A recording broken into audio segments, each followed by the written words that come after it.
आहा आहा। आज से हम लोग बिहार मैट्रिक का मैट्रिक बोर्ड का मैथमेटिक्स का हम लोग मॉडल सेट के कुछ क्वेश्चनों को सॉल्व करेंगे और उसे हल करके देखेंगे कि किस प्रकार से इसे हल करना है और कैसे हम ज़्यादा से ज़्यादा अपने नंबर को मंगा सके। और हम प्रत्येक क्वेश्चन को सॉल्व करते हुए एक एक क्वेश्चन को देखेंगे। इसमें आपको सबसे पहले हम मॉडल सेट 1 लेकर चल रहे हैं, जिसमें कुछ ऑब्जेक्टिव क्वेश्चनों को सॉल्व करके देखा जाएगा और उनके बारे में जाना जाएगा कि आखिर वो कैसे आता है। चलिए तो हम लोग शुरू कर रहे हैं कि फर्स्ट मॉडल सेट का क्वेश्चन नंबर 1 से।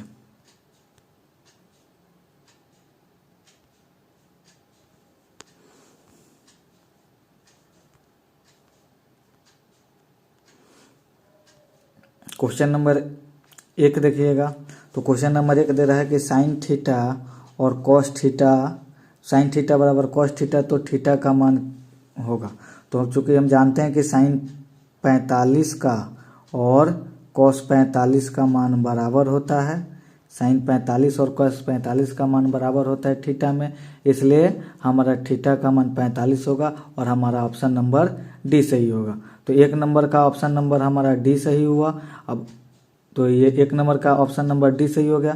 अब दूसरा हमारा क्वेश्चन दे रहा है कि एक वृत्त का व्यास 14 सेंटीमीटर है, तो इसकी परिधि क्या होगा। तो जब वृत्त का व्यास दिया हो तो परिधि का फॉर्मूला होता है पाई डी। पाई डी से हम अगर जब निकालेंगे तो पाई का वैल्यू होता है 22/7 और डी का वैल्यू हमारा दिया है 14। जब इसको काटेंगे तो 7 से 14 कटेगा 2 बार में और 22 से 2 में गुना करेंगे तो हमारा 44 आएगा। तो अब इसमें देखेंगे कि 44 नंबर ऑप्शन कौन है। तो 44 नंबर हम ऑप्शन देख रहे हैं कि इसका 44 नंबर ऑप्शन हमारा डी हो रहा है, इसलिए 2 का आंसर डी होगा।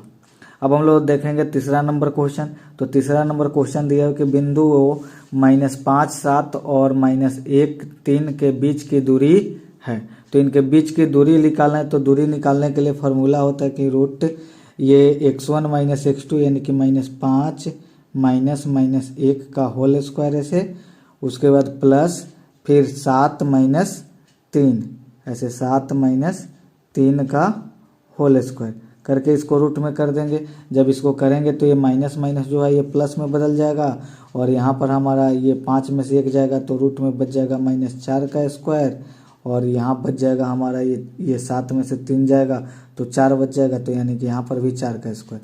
अभी 4 का स्क्वायर करेंगे तो यहाँ पर भी 16 और यहाँ पर भी 16 होगा। जब इन दोनों को जोड़ लेंगे तो रूट में हमारा 32 आ जाएगा। और जब 32 का वर्गमूल निकालेंगे तो रूट होगा 16 × 2 यानी कि 16 का वर्गमूल 4 हो जाएगा, यानी कि 4√2 हमारा आंसर है। तो 4√2 इसमें आंसर देखेंगे तो 4√2 हमारा सी नंबर आंसर है। तो हमारा इसका आंसर सी हमारा सही होगा। अब इसके बाद हम क्वेश्चन देखेंगे क्वेश्चन नंबर 4 के बारे में। तो क्वेश्चन नंबर 4 देखेंगे कि क्या कह रहा है। तो क्वेश्चन नंबर 4 हमारा कह रहा है कि द्विघात समीकरण bx² + ax + c = 0 के मूल समान होंगे। तो मूल सभी समान होते हैं जब b² - 4ac = 0 होता है तब। तो b² - 4ac = 0 होगा तो उसका मूल समान होता है। तो देखेंगे कि इसमें b² - 4ac कौन सा है। तो इसमें ऑप्शन नंबर ए है, तो ऑप्शन नंबर ए हमारा सही होगा। उसके बाद अब 5 नंबर क्वेश्चन पर आएंगे। तो 5 नंबर करें कि बिंदु 2, 3 की दूरी मूल बिंदु से होगी। तो इसका दूरी निकालना है मूल बिंदु से। तो मूल बिंदु से दूरी का फॉर्मूला होता है कि √x² + y²। तो x का वैल्यू हमारा 2 दिया है तो 2 का स्क्वायर प्लस y का स्क्वायर। तो y के वजह अगर 3 दिया है तो 3 का स्क्वायर करेंगे। अब जब 2 का स्क्वायर करेंगे तो 4 और 3 का स्क्वायर करेंगे तो 9। अब इनको जोड़ लेंगे तो √13 आ जाएगा। 13 का वर्गमूल नहीं निकलेगा तो √13 हमारा सही होगा। अब इसमें ऑप्शन नंबर देखेंगे कि √13 किसका दिया हुआ। तो इसमें ऑप्शन नंबर 3 देख रहे हैं कि √13 दिया हुआ है। तो 5 का हमारा ऑप्शन नंबर सी सही होगा। इसके बाद दे रहा है 6 नंबर कि निम्नलिखित में किसका दशमलव प्रसार शांत है। तो शांत दशमलव का पहचान होता है कि शांत दशमलव उसी का होगा जिसका पी परिमेय संख्या p/q के रूप में होता है, जिसमें q हमारा 2 के पावर m × 5 के पावर n के रूप में होगा। अर्थात कहने का मतलब कि p का जब अभाज्य गुणनखंड निकाले तो या तो वो 2 के रूप में हो या 5 के रूप में हो या दोनों के रूप में हो। यदि 2 5 या के रूप में हो या केवल 2 या केवल 5 के रूप में होगा तो वह हमारा दशमलव प्रसार शांत होगा। तो यहाँ हम प्रत्येक का दशमलव प्रसार निकाल कर देखेंगे। तो देख रहे हैं कि ये पहले 3/8 को ही निकालेंगे। तो 3 जब 8 का हम दशमलव प्रसार निकालेंगे तो 3/8, तो 8 का जब अभाज्य गुणनखंड निकालेंगे तो 2 गुने 2 गुने 2 यानी कि 2 के पावर 3। तो ये तो केवल 2 के रूप में है, तो 2 के रूप में भी केवल रहेगा तो उसका दशमलव प्रसार शांत ही होगा, अर्थात 1 नंबर हमारा आंसर सही होगा। इसके बाद वाले का निकालिएगा तो 15 का, तो 15 का हमारा हो जाएगा 3 गुने 5। तो इसमें तो 5 तो है लेकिन ये 3 नहीं होना चाहिए, हमें इसके जगह 2 होना चाहिए। केवल 2 और 5 के रूप में होगा तो होगा, तो इसलिए हमारा ये नहीं होगा। उसी प्रकार से हम ये 343 का भी निकालेंगे। तो 343 का जब निकालेंगे, चूंकि इसके नीचे वाले का ही निकालें, तो 343 का निकालेंगे तो ये 7 के पावर 3 होगा। तो 7 के पावर 3, तो ये तो 7 आ गया, तो ये भी हमारा नहीं होगा। उसी प्रकार से हम ये 1536 का निकालेंगे तो इसका भी निकालेंगे। तो इसी प्रकार से उसमें 2 तो रहेगा लेकिन 5 नहीं रहेगा, और उसके अलावा और भी 3 आ जाएगा जिसके कारण से ये इसका भी नहीं होगा। इसलिए इसका 6 नंबर का ऑप्शन हमारा ये सही होगा। अब हम इसके आगे वाले क्वेश्चन यानी कि 7 नंबर क्वेश्चन देख रहे हैं। 7 नंबर क्वेश्चन कह रहे हैं कि बिंदुओं -2 3 और 4 1 को मिलाने वाली रेखाखंड का मध्य बिंदु क्या होता है। तो मध्य बिंदु निकालने के लिए हम क्या करते हैं कि इसका फॉर्मूला होता है x1 + x2/2। तो x1 के जगह हमारा -2 है, x2 के जगह 4, इन दोनों को ऐसे -2 + 4/2 और फिर y1 + y2 यानी कि 3 + 1/2 इसको करेंगे तो ये 2/2 हो जाएगा, इसको करेंगे तो 4/2 हो गया। और जब इसको काटेंगे तो 2 से 2 कटेगा तो 1 बच जाएगा, और 2 से 4 को काटेंगे तो 2 यानी कि हमारा 1 2 होगा। तो 1 2 इसमें ऑप्शन नंबर देखेंगे तो 1 2 हमारा ऑप्शन नंबर ए सही है, तो हमारा आंसर ए सही हो गया। अब 8 नंबर क्वेश्चन को देखेंगे। तो 8 नंबर हमारा क्वेश्चन है कि एक लंबवृत्तीय बेलन जिसकी त्रिज्या r तथा ऊंचाई h है, वक्र पृष्ठ क्षेत्रफल ज्ञात कीजिए। तो बेलन का वक्र पृष्ठ क्षेत्रफल फॉर्मूला होता है 2πrh। तो हमारा 2πrh ऑप्शन नंबर बी दिया है, तो ऑप्शन नंबर हमारा बी सही हो गया। तो इस प्रकार से अभी तक हम लोगों ने 8 क्वेश्चनों को देखा। इसके बाद आगे क्वेश्चन देखेंगे हम लोग 9 नंबर क्वेश्चन को। तो 9 नंबर क्वेश्चन आपका दिया हुआ है कि सेक 60 का मान होता है। तो सेक 60 का हम लोग मान निकालने के लिए देखेंगे कि सेक 60 का वैल्यू किस प्रकार से निकलेगा। तो सेक 60 का वैल्यू हम लोग जानते हैं कि सेक 60 का वैल्यू जब निकालते हैं तो इसका वैल्यू हमारा 2 होता है। सेक 60 का वैल्यू 2 होता है, तो 2 हमारा सी नंबर ऑप्शन दिया हुआ है, तो ऑप्शन नंबर सी हमारा सही होगा। उसके बाद 10 नंबर का क्वेश्चन करे कि सारवंतर डी हो सकता है। तो सारवंतर डी धनात्मक भी हो सकता है, ऋणात्मक भी हो सकता है, शून्य भी हो सकता है, इसलिए इनमें से सभी होगा।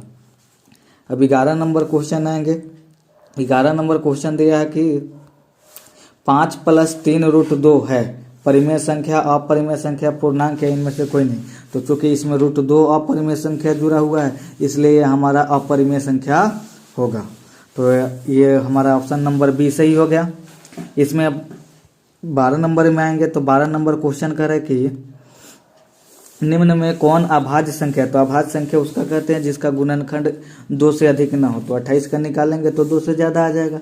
69 का भी निकालेंगे तो ये 2 से ज़्यादा आएगा, तो ये भी नहीं होगा, ये भी नहीं होगा।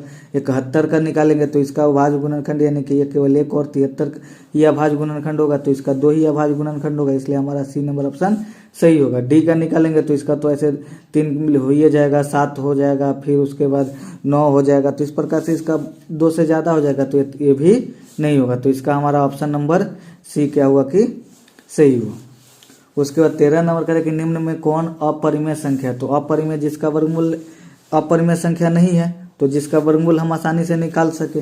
तो √7 का वर्गमूल नहीं निकलेगा, इसलिए यह भी अपरिमेय है। √13 का वर्गमूल नहीं निकलेगा, इसलिए यह भी हमारा अपरिमेय है। √25 का वर्गमूल निकालेंगे तो √25 का 5 आ जाएगा, इसलिए हमारा ये परिमेय है, यानी कि अपरिमेय नहीं है। तो हमारा ऑप्शन नंबर सी क्या होगा कि सही होगा। अब इसके बाद क्वेश्चन नंबर हम लोग 14 देखेंगे। 14 नंबर क्वेश्चन कर रहा है कि निम्नलिखित में किस परिमेय संख्या का दशमलव प्रसार शांत होगा। तो उधर ही बताए थे कि जिसका क्यू अगर यानी कि क्यू अर्थात नीचे वाले का अभाज्य गुणनखंड 2 5 यानी कि 2 या 5 या केवल 2 या 5 के रूप में होगा तो उसका अभाज्य गुणनखंड शांत होगा। अगर जिस रूप में नहीं होगा तो वह शांत नहीं होगा। तो इस 15 का निकालेंगे तो इसमें 3 और 5 आ जाएगा तो 3 आ गया, इसलिए शांत नहीं होगा। ये 160 का निकालेंगे तो इसमें हमारा 2 और 5 ही आएगा। अब ये नहीं कि केवल 2 हमारा 5 को होगा और 5 2 के पावर 5 होगा और 5 1 होगा, तो ये 2 के और 5 के रूप में है तो इसका दशमलव प्रहर शांत होगा। अब ये 60 का निकालेंगे तो इसमें 3 आ जाएगा। 35 का निकालेंगे तो इसमें 7 आ जाएगा। तो इसलिए ये सब नहीं होगा, हमारा ऑप्शन नंबर बी सही होगा। तो इसका ऑप्शन नंबर बी हमारा सही हो गया। उसके बाद करें कि 2 लगातार सम संख्याओं का महत्तम समावर्तक। तो लगातार सम संख्याओं का महत्तम हमेशा 2 होता है। लगातार 2 सम संख्याओं का महत्तम 2 होता है, इसलिए हमारा ऑप्शन नंबर सी सही होगा। इसी जगह अगर ये सम नहीं विषम कह दे तो विषम कह देगा तो अभी नहीं, कुछ समय भी 2 मानकर चलेंगे। उस समय विषम संख्या का महत्तम 1 होता है, याद रखिएगा। तो यहाँ अगर ये सम संख्या कहेगा तो महत्तम 2 होता है और विषम संख्या कहेगा तो महत्तम 1 होता है। अब 16 नंबर क्वेश्चन देखिए। 16 नंबर क्वेश्चन हमारा कह रहा है कि यदि अल्फा और बीटा द्विघात बहुपद इतना का शून्यक हो तो 1 + अल्फा + 1 + बीटा का मान होगा। तो इसका जब एलसीएम निकालेंगे तो हमारा हो जाएगा इस प्रकार से कि अल्फा इंटू बीटा, तो यहाँ हो जाएगा हमारा बीटा प्लस अल्फा।